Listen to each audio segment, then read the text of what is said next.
Dolomite camp.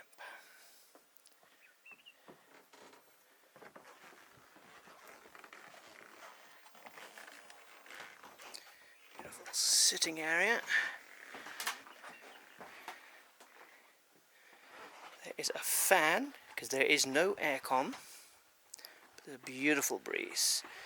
There is a small fridge and a kettle, tea and coffee, a wardrobe for your clothes. That's the steps up. Then you've got the bed itself, which is 2 3/4 bed to push together, so not as bad as 2 singles. That's those there. Then in this corner over here, you have a fully flushing toilet.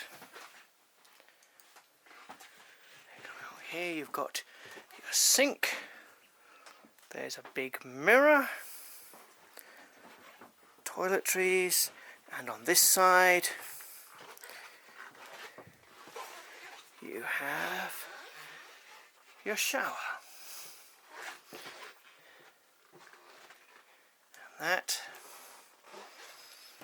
is Dolomite Camp Room. Beautiful and comfy, nice, spacious, well appointed. But the biggest feature is this beautiful decking overlooking the Etosha. You can sit here with your binos and see what you can spot.